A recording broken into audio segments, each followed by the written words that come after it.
ஹைடா நம்ம ஷோயை இன்றைக்கு அம்மாவோட அருள்மொழிகளில் வந்து எதை பற்றி பார்க்க போகிறோம் அப்படின்னா, ஒவ்வொருத்தருக்கு வந்து அவங்களோட வாழ்கிற லைஃப் தான் பெஸ்ட்டுன்னு நினச்சிட்டு இருப்பாங்க. இப்போ வந்து உதாரணத்துக்கு அம்மா சொல்கிறாங்க, இப்போ பன்றி இருக்கு இல்லையா, அது வந்து சேத்துல பிறண்டு அதில் அழுக்குகளை தான் சாப்பிடும். ஸோ அப்படி அதை நினச்சிக்கிட்டு இருக்கும், தான் உலகத்துலேயே அழகு அப்படின்னு சொல்லி நினச்சிட்டு இருக்கும். ஸோ அன்றைக்கி சேத்துல அப்படி பிறண்டால் தான் அதுக்கு சுகமாக இருக்கும். அதே மாதிரி தான் ஒவ்வொருத்தரும் ஒவ்வொரு லைஃப்பை வாழ்ந்துக்கிட்டு இருப்பாங்க. ஸோ அவங்களுக்கு அது சுகமாக இருக்கும். ஸோ திடீர்னு எடுத்தோன்னே இறைவன் அடையணும் அப்படி சொல்லும்போது அதில் என்ன இருக்குன்னு அவங்க கேட்பாங்க. ஆனால் அதை உணர்ந்தவங்களுக்கு தான் தெரியும், அந்த இறைவனோட கிடைக்கிற அந்த மகிழ்ச்சி வந்து தெரியும்.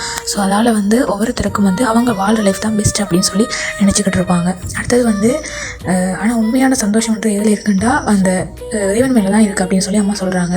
அடுத்தது வந்து இப்போது அம்மா வந்து எல்லாருமே ஆத்மாவை பார்க்குறாங்க. அதாவது வந்து ஒரு தொழில்நோயாளிக்கு சீல் வடியும் போது அம்மா நாவால் நக்கி அந்த நோயை குணப்படுத்தியிருக்காங்க. அதே மாதிரி ஸோ அதால் அம்மா வந்து எப்படி இதை செய்கிறாங்கன்னா, அம்மா எல்லாரையும் ஆத்மாவை பார்க்குறாங்க. இது மாயை, உடல் இல்லையா, அது உடல்ன்றது மாயை. ஸோ அதால் அம்மா அப்படி பார்க்குறாங்க. அடுத்தது வந்து இப்போது ஒரு கதை சொல்கிறாங்க. இப்போ ஜானையும் வந்து புழுவுமா 2 யோசியக்காரர்கள் வந்து யோசியம் பார்க்கணும். அதாவது வந்து தாங்க அடுத்த பிறவிலே நம்ம பிறக்க போகிறோம்னு யோசியம் பார்க்கும்போது ஜானையா புழுவா 2 பேரும் பிறக்க போயிடும். ஸோ அதால் புழு சொல்லுவது, நீ ஜானையாக பிறந்து நீ வந்து எனக்கு காலில் நசிக்கிது, அப்புறம் எனக்கு மேலான நிலை கிடைக்கும் இல்லையா, நான் உடனே இறந்துடும் அப்படின்னு சொல்லுது.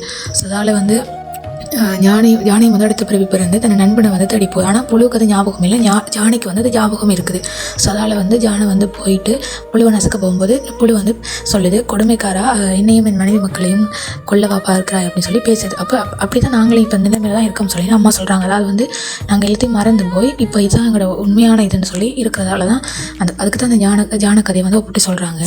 அடுத்தது வந்து ஸோ இதிலேருந்து எப்படி தப்பிக்கிறேன்டா, அதுக்கு தான் மகான்கள் வந்து வராங்க இந்த உலகத்துக்கு. ஸோ அவங்க மேலே நம்பிக்கை வச்சு அவங்களுக்கு பின்னால் போகும்போது அவங்க நம்மளை தூக்கிட்டு இந்த உலகத்தை விட்டு, இந்த மாயை விட்டு நம்மளை ஈஸியாக வழியில் எடுத்துருவாங்க.